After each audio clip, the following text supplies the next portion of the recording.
بسم اللہ الرحمن الرحیم۔ ناظرین حضرات، آپ کی اصلاح اور دینی معلومات کے اضافے کے لیے یہ درس آپ کی خدمت میں مکتب توحید الجالیات ثنیہ جدید ریاض کی جانب سے پیش کیا جا رہا ہے۔ درس کا عنوان ہے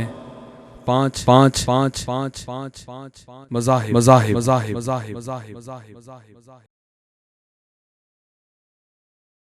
اس درس کے خطیب ہیں شعلہ بیان مقرر فضیلت الشیخ سید معراج ربانی حفظہ اللہ۔ اعوذ باللہ من الشیطان الرجیم۔ قل هذه سبيلي أدعو إلى الله على بصيرة أنا ومن اتبعني وسبحان الله وما أنا من المشركين۔ اے نبی، آپ کہہ دیجئے میری راہ یہی ہے، میں اور میرے پیروکار اللہ کی طرف پورے علم و یقین اور اعتماد کے ساتھ دعوت دے رہے ہیں، اور اللہ پاک ہے اور میں مشرکوں میں نہیں ہوں۔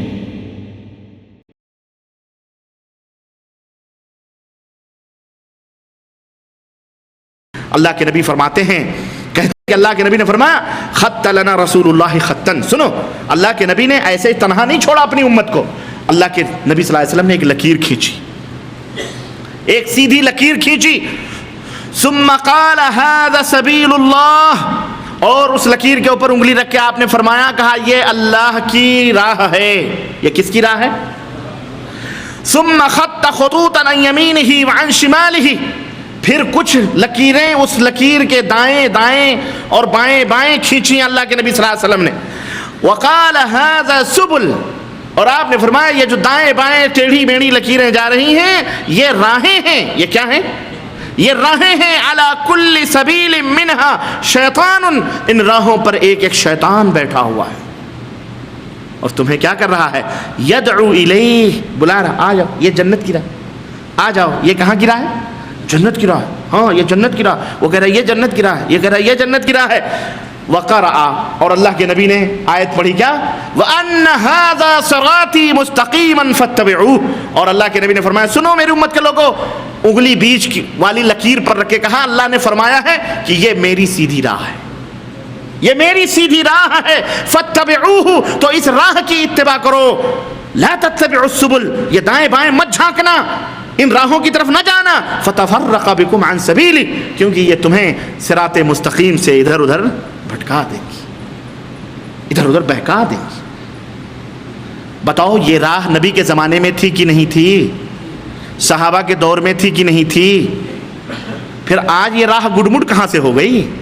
آج نہیں ہے یہ راہ، بولو تو پھر وہ کہاں ہے؟ وہ کہہ رہا ہے حنفی بن جاؤ جنتی ہو جاؤ گے، وہ کہہ رہا ہے ہمارے امام کی کے پیچھے چلو گے تو کیا ہوگا؟ قیامت تک کے لیے تمہارے گناہ اللہ نے بخش دیا ہے، خلاص، عیسائیوں کی طرح، کرسچنوں کی طرح۔ وہ کہہ رہا ہے بریلوی بن جاؤ، امام احمد رضا فاضل بریلوی کے نقش قدم پہ چلو جنت میں جاؤ گے۔ ان کے علاوہ سارا مذہب سارا مسئلہ کیا ہے؟ گمراہ کا ہے، جہنم کا ہے۔ دیوبندی کہہ رہا ہے ہمارے مذہب پہ آ جاؤ سب جنت کی راہ ہے، وہی سبیل المومنین ہے۔ کہاں ہے اللہ کے نبی کی راہ؟ کہاں ہے؟ نہ دیوبندی کی راہ اللہ کے نبی کی راہ، نہ بریلوی کی راہ اللہ کے نبی کی راہ، نہ صوفی کی راہ اللہ کے نبی کی راہ، نہ تیجانی کی، نہ قادری کی، نہ چشتی کی۔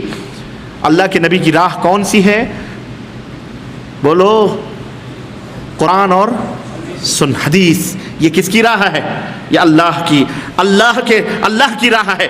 اور دائیں بائیں جتنی بھی راہیں شیاطین بیٹھے ہیں جو تمہیں اچکنے کی کوششوں میں لگے ہوئے ہیں۔ دوستو، یہ ہے خلاصہ اور نچوڑ اسلام کا جو میں نے آپ کی خدمت میں رکھی ہے، اور وہ نچوڑ یہ ہے مختصر کہ جس کا کلمہ پڑھتے ہو اس کے تابع دار بن جاؤ۔ بس تم نے کس کا کلمہ پڑھا ہے؟ ایک اللہ کا، اور کس کا؟ ایک رسول اللہ، خلاص اسی کے تابع دار بن جاؤ۔ جنت میں جاؤ گے کہ نہیں جاؤ گے؟ ایک مولوی بڑی شاندار تعبیر کر رہا تھا، کہہ رہا تھا میاں جھگڑے مت کرو، یہ حنفی شافعی مالکی حنبلی جو ہے نا، ان کی مثال ایک محل جیسی ہے۔ محل سمجھ رہے ہیں؟ محل، قلعہ، ایک گھر جیسی ہے۔ ایک گھر کا دروازہ مغرب کی طرف ہے، ایک گھر کا دروازہ مشرق کی طرف ہے، اسی گھر کا دروازہ شمال کی طرف بھی ہے، اور اسی گھر کا دروازہ کس کی طرف ہے؟ جنوب کی طرف بھی، جیسے یہ مسجد ہے ادھر بھی ایک دروازہ ہے، مغرب کی طرف ادھر بھی ایک دروازہ، مشرق کی طرف ادھر بھی ایک دروازہ، شمال کی طرف ادھر بھی ایک دروازہ، کس کی طرف؟ جنوب کی طرف۔ اس نے کہا بعین ہی اسی طرح سے یہ حنفی، شافعی، مالکی، حنبلی جو دروازے ہیں یہ جو حنبلیت کی طرف سے آ رہا ہے، جیسے کوئی مشرق کی طرف سے آئے وہ بھی مسجد میں آتا ہے، مغرب کی طرف سے جو آئے وہ بھی مسجد ہی میں آئے گا، جو شمال کی طرف سے آئے وہ بھی مسجد میں آئے گا، جو جنوب کی طرف سے آئے وہ بھی مسجد میں آئے گا۔ تو جو حنفی کی طرف سے آ رہا ہے وہ بھی اسلام میں آ رہا ہے، جو شافعی کی طرف سے آ رہا ہے وہ بھی اسلام میں آ رہا ہے، جو حنبلی کی طرف سے آ رہا ہے وہ بھی اسلام میں آ رہا ہے۔ تو یہ جھگڑا کرنے کی ضرورت نہیں ہے، یہ سب دروازے ہیں، ان دروازوں سے جس دروازے سے جو کوئی جائے داخل تو اسلام کے محل ہی میں ہوگا۔ داخل کہاں ہوتا ہے وہ بولو؟ اسلام کے محل ہی میں ہوتا ہے نا۔ بڑی پیاری بات ہے کہ نہیں؟ بولو کتنی بھولی بھالی بات ہے۔ لوگ ہاں یار واقعی مولوی نے بڑا پیارا نسخہ بتلایا، لیکن اس کو عوام نہیں سمجھتی۔ عوام بیچارے ہاں بڑی نعرے تکبیر لگ گئی، حضرت علماء حق علماء فلاں، علماء حق علماء فلاں، علماء حق علماء فلاں کے نعرے لگ جاتے ہیں، ہے کہ نہیں؟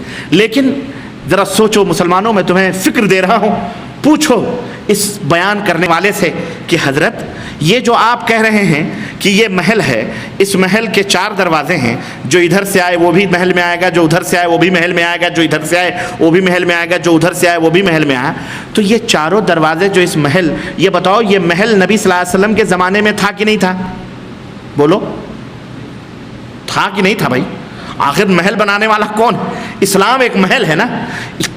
نبی صلی اللہ علیہ وسلم اس محل کو آپ نے بنایا تھا کہ نہیں بنایا تھا؟ یا اللہ نے بنا کے یہ محل بھیجا تھا؟ تو یہ بتاؤ کہ یہ محل کے 4 دروازے نبی کے زمانے ہی سے تھے؟ تم کہو گے نہیں تھے، کیوں؟ حنفی، شافعی، مالکی 400 برس کے بعد پیدا ہوئے ہیں۔ کتنے برس کے بعد؟ ابھی میں بتاتا ہوں، 404 صدی ہجری میں۔ تو ان سے کہو جب اسلام ایک محل کی طرح ہے تو یہ بتاؤ یہ 4 دروازے یہ نبی کے زمانے میں تھے؟ کہے گا نہیں تھے، نہیں تھے۔ ظاہر کون کہے گا تھے؟ یہ حنفی شافعی کیا ہے کہ نہیں؟ تو ان سے پوچھو تو اس محل میں داخل ہونے کا نبی کے زمانے میں کوئی دروازہ تھا؟ تو کہے گا ہاں دروازہ تو تھا بے شک۔ تو ان کو کہو پھر وہی دروازہ بتاؤ، وہ دروازہ کدھر ہے جو نبی کے زمانے میں دروازہ تھا؟ یہ تو 400 برس کے بعد تم نے چور دروازے کھولے ہیں۔ کتنے برس کے بعد؟ 400 برس کے بعد یہ چور دروازے تم نے 4 کھولے۔ آج تم ہمیں پٹی پڑھا رہے ہو، ادھر سے آئے وہ بھی اسلام میں، ادھر سے آئے وہ بھی اسلام میں۔ بیٹا یہ بتلا کہ نبی کے زمانے کا دروازہ کدھر گیا؟ آخر اس محل میں داخل ہونے والے نبی کے زمانے میں مسلمان بنتے تھے کہ نہیں لوگ بنتے تھے؟ تو وہ دروازہ کہاں گیا؟ کس نے بند کیا وہ دروازہ؟ اللہ کے نبی بند کر کے گئے، مر کے گئے تو بند کر دیا اللہ کے نبی نے؟ بولو کس نے بند کیا؟ وہ دروازہ کہاں؟ اب سمجھ آئی کہ نہیں آئی؟ آئی کہ نہیں آئی مسلمانوں؟ یہ مولوی کیسا ہے، اب کیسا ہے، اب سنو سمجھو۔ یہ پٹی پڑھا رہا ہے کہ نہیں پڑھا رہا؟ جھوٹ کی، تسلی کی۔ ہاں، جو کوئی رکھتا ہے دل میں الفت، جو کوئی رکھتا ہے دل میں الفت خیر الورا، صادق و کامل وہی ہے امت خیر الورا۔ ہے اگر منظور اے یارو رضائے کردگار، ہے اگر منظور یارو، ہے اگر منظور اے یارو رضائے کردگار، تو پکڑ لو دانتوں سے اپنے سنت خیر الورا، تو پکڑ لو دانتوں سے اپنے سنت خیر الورا۔ ہے جہاں قرآن میں کلمہ اطیع اللہ کا، ہے جہاں قرآن میں کلمہ اطیع اللہ کا، ساتھ ہی اس کے لگا ہے طاعت خیر الورا، ساتھ ہی اس کے لگا ہے طاعت خیر الورا۔ تو میرے بھائیو یہ وہ دین ہے جو کہاں بنایا گیا؟ عرش بری پر بنایا گیا، آسمان پر بنایا گیا اور زمین پر لوگوں کے لیے نازل کیا گیا، جس کا معجون کیا ہے، جس کا نچوڑ کیا ہے؟ رب کا قرآن ہے اور مصطفیٰ جان رحمت صلی اللہ علیہ وسلم کا فرمان ہے۔ تو یہ آسمانی دین ہے۔ یہ اس کی تاریخ کیا ہے؟ قرآن و سنت کے ماننے والوں کی تاریخ کیا ہے؟ آسمان سے ملی ہوئی ہے اس کی تاریخ۔ یہ دین کون سا ہے؟ آسمانی دین ہے۔ ہاں، اس کی پیدائش کب ہوئی ہے؟ عرش بری سے جب حضرت محمد الرسول اللہ صلی اللہ علیہ وسلم لے کے آئے ہیں اس دین کو۔ یہ آسمانی دین ہے اور اسی کو ماننے کا حکم دیا گیا ہے، اور اس کے علاوہ جو بھی ہے سب کفر ہے۔ اسی لیے کسی شاعر نے کہا کہ پیرہن صدری امامہ سے نہیں پرہیزگار، پیرہن صدری امامہ سے نہیں پرہیزگار، اہل تقوی کا قبا ہے سنت خیر الورا، اہل تقوی کا قبا ہے سنت خیر الورا، اور ہم کو بس کافی ہیں دو مہدی ہدایت کے لیے، ہم کو بس کافی ہیں دو مہدی ہدایت کے لیے، ایک قرآن دوسرا ہے سنت خیر الورا، ایک قرآن دوسرا ہے سنت خیر الورا۔ اور جس طرح توحید ہے حب الہی کا نشان، جس طرح توحید ہے حب الہی کا نشان، حب نبوی کا پتہ ہے سنت خیر الورا، حب نبوی کا پتہ ہے سنت خیر الورا۔ اور اللہ نے فرمایا وَمَن يَتَّبِعْ غَيْرَ سَبِيلِ وَمَن يَبْتَغِ غَيْرَ الْإِسْلَامِ دِينًا فَلَن يُقْبَلَ مِنْهُ وَهُوَ فِي الْآخِرَةِ مِنَ الْخَاسِرِينَ۔ اسلام کو چھوڑ کر اگر تم نے کوئی اور مذہب کوئی اور دین اختیار کیا تو پھر وہ خسارہ اٹھانے والوں میں سے ہو جاؤ گے، گمراہیت میں چلے جاؤ گے۔ یہی وہ دین ہے جس پر صحابہ کرام کاربند تھے، تابعین تبع تابعین چلتے رہے، اختلافات رونما ہوئے مگر مذہب نہیں بنے، اختلافات پیدا ہوئے فروعی چیزوں میں، جہاں چار برتن ہوتے ہیں کھنک ضرور ہوتی ہے، لیکن کوئی صدیقی مذہب بنا، کوئی فاروقی مذہب بنا، کوئی علوی مذہب بنا، کوئی عثمانی مذہب وجود میں آیا، کوئی طلحہ زبیر نے مذہب بنایا نہ، مگر کیوں؟ اس لیے کہ نیتیں صادق تھیں، سچی تھیں، سب کی نظروں میں اللہ کی رضا سب کا مقصود اور منظور تھی، اور قول الہی انہیں اپنی طرف فوری طور پر کھینچتا تھا۔ جب کبھی اختلاف ہوتا وہ اللہ کا فرمان انہیں پکارتا تھا، اور وہ اللہ کا فرمان کیا تھا؟ اللہ فرماتا ہے یا ایھا الذین آمنوا، اے ایمان والو، اگر ایمان ہے تمہارے دلوں میں، سنو، اطیعوا اللہ، اللہ کی اطاعت کرو، والرسول واطیعوا الرسول، اور رسول کی اطاعت کرو، وَأُولِي الْأَمْرِ مِنْكُمْ، اور اپنے حکمرانوں کی اطاعت کرو۔ فَإِن تَنَازَعْتُمْ فِي شَيْءٍ، بس اگر کہیں تمہیں اختلاف ہو جائے، کہیں جھگڑا ہو جائے، فَرُدُّوهُ إِلَى اللَّهِ وَالرَّسُولِ، حکمران ہیں، علماء ہیں، مشائخ ہیں، کوئی بھی ہیں، اگر تم ان کے فتووں پر مطمئن نہ ہو، تمہارا اختلاف ہو جائے، مولوی اپنی رائے سے کوئی بات کر رہا، مفتی صاحب اپنی رائے سے دے رہے ہیں، اجتہاد کر رہے ہیں، امام ہیں، فلاں ہیں، ڈھکا ہے، کچھ بھی ہے، اے لوگوں اگر اختلاف ہو جائے تو اس اختلاف کا حل کہاں ہے؟ فَرُدُّوهُ إِلَى اللَّهِ وَالرَّسُولِ، اللہ اور اس کے رسول کی طرف پھیر دو۔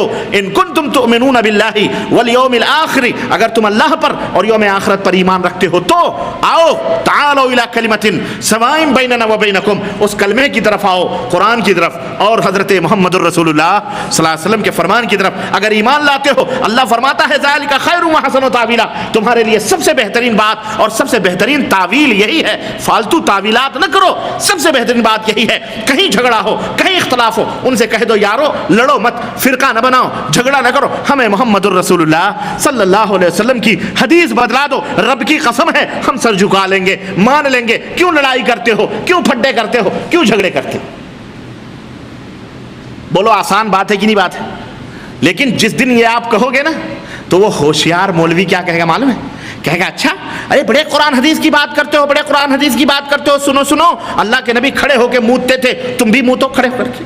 استغفر اللہ، اللہ کی قسم، اللہ کے نبی نے، بخاری میں روایت موجود ہے کہ اللہ کے نبی نے کھڑے ہو کر کے پیشاب کیا، اور اگر تم حدیث پہ عمل کرتے ہو تو تم بھی کھڑے ہو کے پیشاب کیا کرو۔ اب آپ کیا جواب دیں گے؟ کہے گا تم تو انڈے کھاتے ہو مرغیوں کے اور کہتے ہو قرآن حدیث کے اوپر عمل کرتے ہیں، تو انڈے کھاتے ہو، بتاؤ اللہ کے نبی نے انڈا کھایا ہے یا انڈا حلال ہے؟ کہاں لکھا ہے قرآن میں اور کہاں لکھا ہے حدیث میں؟ پھر کیا کرو گے؟ یہ سمجھ لو یہ مردود ابو جہل کا باپ ہے۔ جو کوئی یہ بات کرے نا وہ سمجھ لو یہ ابو لہب ابو جہل کے نقش قدم پہ چل رہا ہے، یہ خبیث ہے، یہ گیا، یہ کھسکی، اس کی کھسک گئی بنیاد، اس کی گیا، یہ گیا کام سے، بھی اس کے اوپر انا للہ پڑھ دو، پھر انا للہ و انا، ہاں کہہ دو تو گیا کام سے، بس تیرا کام ہو گیا بیٹا، اب تو پگڑ نہیں، تو کہہ دے ہم جبریل امین سے مضافہ کر کے آئے ہیں۔ ہم ماننے والے تجھے جو ایسی گندی باتیں کرے اس سے کہو ہاں ہم کھڑے ہو کر کے بھی پیشاب کرنے کو سنت سمجھتے ہیں، لیکن ہمیں تم یہ بتلاؤ اللہ کے نبی نے کھڑے ہو کر کے پیشاب کب کیا، کہاں کیا؟ صحیح بات ہے اللہ کے نبی نے کھڑے ہو کے پیشاب کیا ہے، صحیح بخاری کی روایت بے شک، لیکن اللہ کے نبی نے کب کیا؟ ظالموں، اللہ کے نبی کی تو یہ بات اگر کوئی یہودی کوئی نصرانی کہتا، اللہ کی قسم ہمیں اتنی تکلیف نہ ہوتی، تو نبی کا کلمہ پڑھ کر اپنے حنفی مذہب کے گھمنڈ میں اللہ کے نبی کے اوپر تو توہین کر رہا ہے مردود، اس کو بولو اللہ کے نبی کی حدیث ہے کہ اللہ کے نبی ایک قوم کے گھور کے پاس ہے جہاں گندگیاں تھیں، وہاں بیٹھنا مشکل تھا، اللہ کے نبی نے وہاں کھڑے ہو کر کے پیشاب کیا، اور کھڑے ہو کر کے پیشاب کر کے اپنی امت کو یہ درس دیا، اے میری امت کے لوگوں، جہاں کہیں تم بھی اس طرح کا معاملہ پاؤ تو وہاں کھڑے ہو کر کے اپنا کام بولو چلا لیا کرو، جیسے میں نے اپنا کام چلا لیا ہے ویسے بیٹھ کر کے ہی سنت ہے، لیکن کبھی کبھی اس طرح کے مواقع آ جائیں گے تو کھڑے ہو کر کے بھی بولو۔ ہاں بڑے انگلینڈ جاتے ہیں یہ لوگ، وہاں کے حمامات کیسے ہیں، ان سے کہو ملا جی تم وہاں بیٹھ کے کرتے ہو پیشاب، سارا منہ میں آئے گا۔ یہی نہیں، ایئرپورٹ پہ جا کے دیکھ لو، یہ بیٹھ کے کریں تو سب منہ میں آئے گا، ان کے نیچے سے نکلے گا منہ میں آئے گا، ان کے آئے گا کہ نہیں آئے گا؟ کیا کرو گے ایسے موقع پر؟ ایسے موقع پر اللہ دیکھو، یہی ہے دین کی آسانی، یہی ہے کیا دین کی اسلام میں آسانی ہے۔ وضو ہے، بیمار ہو ٹھنڈا پانی نقصان دہ ہے، تیمم کر لو، کیا کر لو؟ تیمم کر لو۔ مریض ہو، اللہ اکبر، کھڑے ہو کر نماز نہیں پڑھ سکتے بیٹھ کے پڑھ لو، بیٹھ کے نہیں پڑھ سکتے لیٹ کے پڑھ لو۔ ملا مذاق اڑائے تو اس کو کیا کہیں گے؟ کہیں گے نہیں تو جاہل ہے، ابو جہل کا باپ ہے تو خبیث۔ ابو جہل نے بھی ایسی بات نہیں کی ہوگی۔ مرغی کا انڈا حلال ہے کہ حرام؟ اسے کہو اس سے اور مرغی کے انڈے کی کیا نسبت ہے؟ کہے گا بھینس کا دودھ پینا حلال ہے۔ ہاں ایسے ایسے استحالے کرے۔ جب گوشت کھانا حلال ہے تو بھینس کا دودھ کہہ دو تم حرام کا فتویٰ اپنے دارالعلوموں سے منگوا کے دے دو، ہم آج ہی سے چھوڑ دیں گے، جاؤ، ہے کہ نہیں؟ ایسے لوگوں کو کیا جواب دو کہ مولوی صاحب چلو انڈا حرام ہے، بھینس کا گوشت حرام ہے، دودھ حرام ہے، اپنے دارالعلوم سے فتویٰ لگو نکلوا کے دے دو، ہم مان لیتے ہیں، چلو تمہاری مان لیتے ہیں بھائی، دلیل کے ساتھ دے دو، ہم تمہاری بھی بولو مان لیتے ہیں۔ میرے عزیزوں، میرے دوستوں اور بھائیوں، ائمہ محدثین رحمہم اللہ سب کے سب کا یہی منہج اور طریقہ تھا، کیا کہ جب بھی کہیں اختلاف ہوتا تھا، جھگڑے کی بات آتی تھی، وہ قرآن و سنت کی طرف آ جاتے تھے۔ سب کا قرآن و سنت کے اوپر قائم رہنا، دائم رہنا تاریخی طور پر ثابت ہے، مگر کچھ فتنے دور صحابہ سے سر ابھار چکے تھے۔ دور عثمانی ہی میں عبداللہ ابن سبا یہودی یمنی، جو کھلم کھلا یہودی مسلمانوں سے مقابلہ نہیں کر سکتے تھے، انہوں نے انڈر گراؤنڈ سازشیں کرنا شروع کی، اور یہ عبداللہ ابن سبا کو سب مانتے ہیں کہ یہودی خبیث مسلمان بن کے حضرت عثمان غنی کے ہاتھوں پر آ کے بیعت کی، اور اسی خبیث کی وجہ سے خلیفہ رسول داماد رسول شہید کر دیے گئے۔ حضرت علی کی بھی شہادت، حضرت حسین، حضرت حسن اور حضرت امیر معاویہ اور دیگر سب کی یہ جنگیں اور لڑائیاں، اور یہ عائشہ اور علی کے یہ سب سبائی تحریکوں کی ایک وہ تھی۔ یہ فتنے اسی دور میں شروع ہو چکے تھے، اور رفتہ رفتہ یہ فتنے افتراق کی بیج بو رہے تھے۔ علی کے زمانے میں خوارج کا فتنہ نکلا، شیعوں کا فتنہ نکلا، جو اپنے آپ کو شیعہ کہتے تھے اور کہتے تھے ہم علی کے عاشق ہیں، اور انہی کے زمانے میں ایسا بھی فتنہ نکلا جو اپنے آپ کو کہتے تھے کہ علی اللہ ہیں۔ علی کون ہیں؟ علی اللہ ہیں، مشکل کشا ہیں، حاجت رواں ہیں۔ ہاں ان کو جب بھی پکارو مدد کے لیے اللہ جیسے تیار ہے، ایسے علی بھی تیار ہے۔ ایسے ایسے بدعقیدگی کے فتنے شروع ہوئے، اور اسلامی فتوحات جاری تھیں، اور لیکن میرے بھائیوں ہر دور میں حق پرست موجود رہے، اور اسلام کا علم اور اس کا جھنڈا ہر میدان میں گاڑتے رہے، اور آج بھی الحمدللہ گاڑ رہے ہیں، اور قیامت تک انشاءاللہ گاڑتے رہیں گے۔ ستیزہ کار رہا ہے ازل سے تائم روز، چراغ مصطفی سے شرار بولہا بھی مگر برا ہو یہودیت کا، جس نے مختلف رنگ اور بھیس بدل کر مسلمانوں کو ہر فیلڈ میں مات دینے کی کوشش کی، اور قسم کھائی ہوئی تھی، اور وہ کامیاب بھی ہوئے۔ یہودیت کا سب سے پہلا حملہ کس کے اوپر تھا؟ جڑ کے اوپر تھا۔ کس کے اوپر تھا؟ یعنی اصل وصول کے اوپر تھا، عقیدے کے اوپر تھا۔ اس نے امت کے عقیدوں میں فساد پیدا کر دیا۔ آج عقیدوں کی بنیاد پر لوگ بٹ گئے۔ جو باقی بچے ان کے اندر کیا کیا اس نے؟ جب دیکھا کہ یہ لوگ، تو ان میں کیا کیا؟ فساد پیدا کیا، تفرق کا، اور پھر جماعتوں اور فرقوں کے تئیں اللہ اکبر یہ فتنے بڑھتے رہے، مگر اہل حق اسلام کے دونوں چشموں یعنی قرآن و سنت سے فیضیاب ہوتے رہے، اور ان فتنوں کا ڈٹ کر انہوں نے مقابلہ کیا۔ بالآخر ایک زمانہ ایسا بھی آیا کہ اسلام کو پھلنے پھولتے 300 برس ہو گئے۔ کتنے 100 برس؟ 300 برس ہو گئے، اور یہ فتنے پلتے رہے، چلتے رہے۔ چوتھی صدی کا زمانہ آیا، اور 5 مذاہب کی بنیاد پڑی۔ کتنے مذاہب کی؟ 5۔ اب کہو گے یہ 5 اب آئے ہیں، یہ میں بنیاد آپ کو بتا رہا تھا تاکہ کوئی یہ نہ کہے کہ مولوی صاحب نے تو 4 مذہبوں کی جڑیں کاٹ دیں، تو ہم کہاں جائیں؟ آخر ہم کس پہ رہیں؟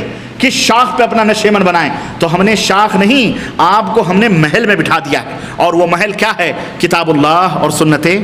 وہ محل وہ ہے جو اللہ نے بنایا ہے، اور جس کی طرف بلانے والے حضرت محمد الرسول اللہ۔ وہ محل اس لیے شروع میں بتلا دیا ہے تاکہ گھبراؤ مت۔ اب آؤ ادھر گند سنو، ادھر اب کیا سنو؟ ہاں یہ اسٹوری سنو گند کی۔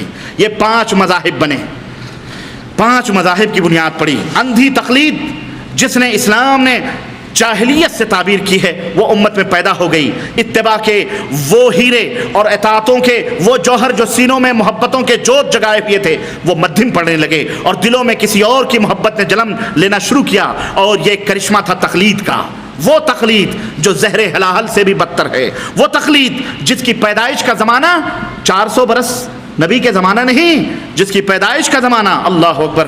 بتاؤ کب پیدا ہوئی یہ تقلید؟ کوئی مائی کا لال بتائے، 1 ریال انعام دوں گا میں،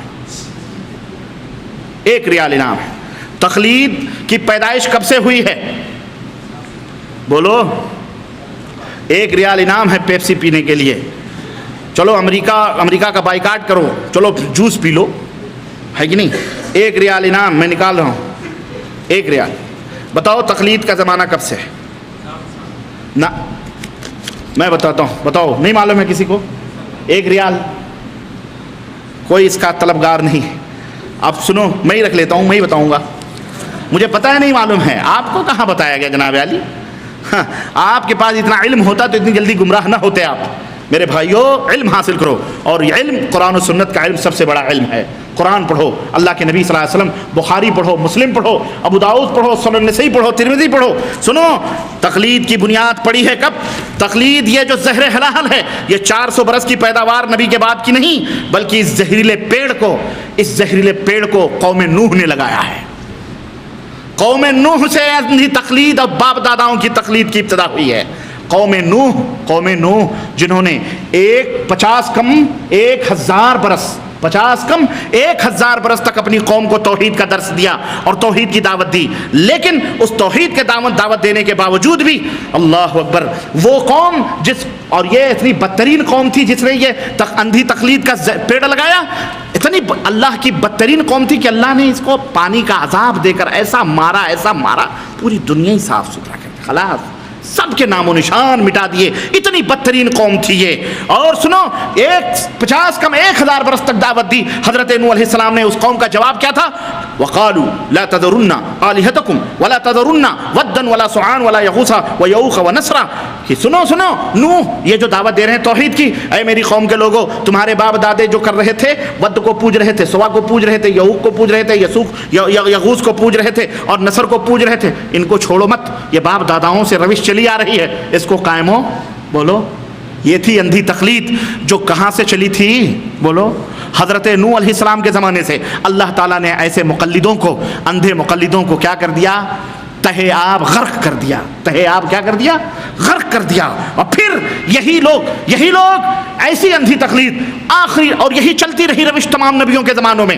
حضرت قوم عاد کے پاس یعنی قوم سمود، قوم عاد اور یہ جتنے بھی انبیاء آئے سب کے ساتھ یہی معاملہ رہا، اور سبوں نے کہا یہی جواب دیا جو قوم نوح نے جواب دیا تھا. کیا؟ اپنے باپ داداؤں کے نقش قدم پر. یہاں تک کہ آخری نبی حضرت محمد الرسول اللہ صلی اللہ علیہ وسلم آئے اور انہوں نے کہا ایک نبی، ایک اللہ کی عبادت کرو. تو قوم نے کیا کہا؟ اجعل الآلہۃ الہا واحدا، اجعل الآلہۃ الہا واحدا، کیا سارے معبودوں کو چھڑا کر ایک معبود کی عبادت کریں؟ یعنی اللہ کو تو ہم پوجتے ہی ہیں، لیکن یہ بیچارے سفارشی ہیں، ان کو بھی کچھ ہدیے تحفے دے دیتے ہیں، تو کیا ان کو چھوڑ دیں؟ یہ تو باپ داداؤں سے چلے آئے. بین ہی اسی طرح سے آج کے زمانے میں اگر آپ کسی سے کہیں ایک امام حضرت محمد الرسول اللہ صلی اللہ علیہ وسلم کو مانو تو کیا کہیں گے؟ اور یہ چاروں اماموں کو کیا کریں گے؟ 4 امام، اس کا تو مذہب ہی نہیں ہے، لا مذہب ہے. اجعل الامام اجعل الائمۃ اماما واحدا، ان اماموں کو چھوڑ کر ایک امام مان لیں. ان سے کہو کیوں اس امام کو نہیں مانتے؟ کہتے ہاں نا مانتے ہیں، لیکن یہ بھی تو ہے نا بیچ میں.